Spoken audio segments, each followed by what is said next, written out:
Hello everyone, welcome to स्व अध्ययन। मैं संगीता मैम आप सबको स्व अध्ययन पर स्वागत करती हूँ। आज हम पढ़ेंगे कक्षा 7वीं बाल महाभारत कथा की पाठ 16 धृतराष्ट्र की चिंता। जब द्रौपदी को साथ लेकर पांडव वन की ओर जाने लगे थे तो धृतराष्ट्र ने विदुर को बुला भेजा और पूछा, विदुर, पांडु के बेटे और द्रौपदी कैसे जा रहे हैं? मैं कुछ देख नहीं सकता हूँ, तुम ही बताओ कैसे जा रहे हैं वो। विदुर ने कहा, कुंती पुत्र युधिष्ठिर कपड़े से चेहरा ढककर जा रहे हैं। भीमसेन अपनी दोनों भुजाओं को निहारता, अर्जुन हाथ में कुछ बालू लिए उसे बिखेरता, नकुल और सहदेव सारे शरीर पर धूल रमाए हुए क्रमशः युधिष्ठिर के पीछे पीछे जा रहे हैं। द्रौपदी ने बिखरे हुए केसों से सारा मुख ढक लिया है और आंसू बहाती हुई युधिष्ठिर का अनुसरण कर रही है। यह सुनकर धृतराष्ट्र की आशंका और चिंता पहले से भी अधिक प्रबल हो उठी। विदुर बार बार धृतराष्ट्र से आग्रह करते थे कि आप पांडवों के साथ संधि कर ले। विदुर अक्सर इसी भांति धृतराष्ट्र को उपदेश दिया करते थे। विदुर की बुद्धिमत्ता का धृतराष्ट्र पर भारी प्रभाव था, इसीलिए शुरू में वह विदुर की बातें सुन लिया करते थे, परंतु बार बार विदुर की ऐसी ही बातें सुनते सुनते वह ऊब गए। एक दिन विदुर ने फिर वही बात छेड़ी तो धृतराष्ट्र झुंझला कर बोले, विदुर, मुझे अब तुम्हारी सलाह की ज़रूरत नहीं है। अगर चाहो तो तुम भी पांडवों के पास चले जाओ। धृतराष्ट्र यह कहकर बड़े क्रोध के साथ विदुर के उत्तर की प्रतीक्षा किए बिना अंतपुर में चले गए।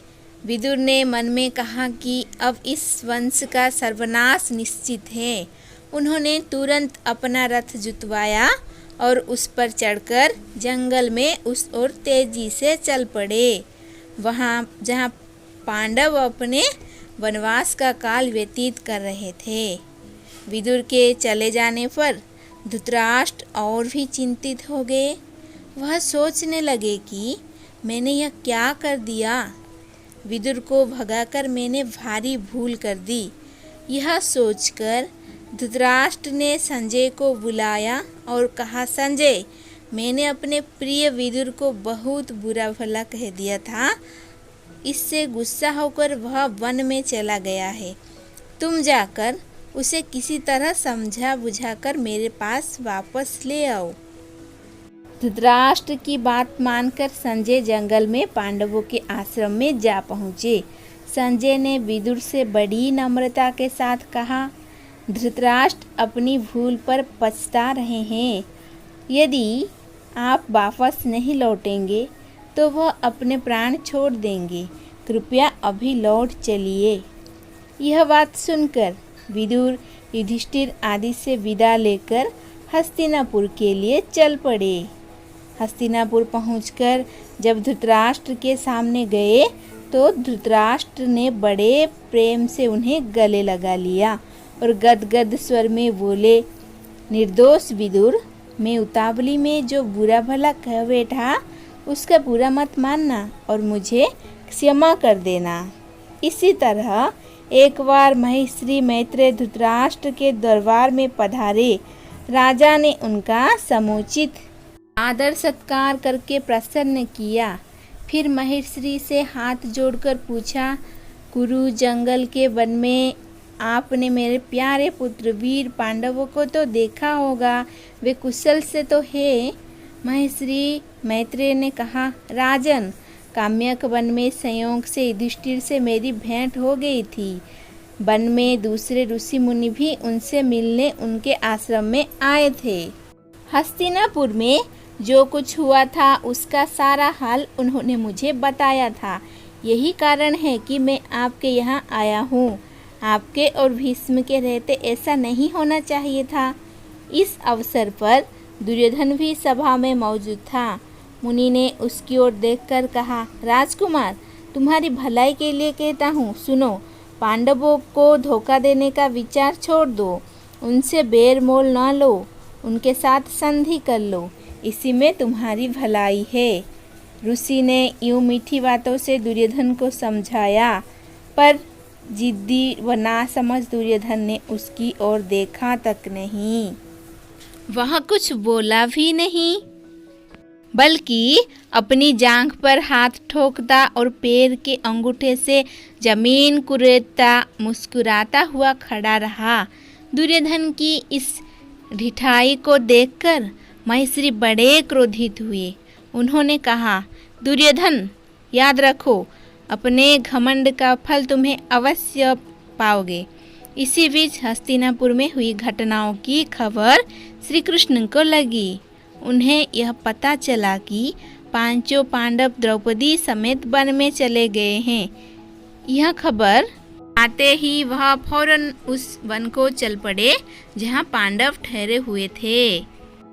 श्री कृष्ण जब पांडव से भेंट करने के लिए जाने लगे तो उनके साथ कैकेयी, भोज और वृष्टि जाति के नेता चेदिराज, धृष्टकेतु आदि भी गए।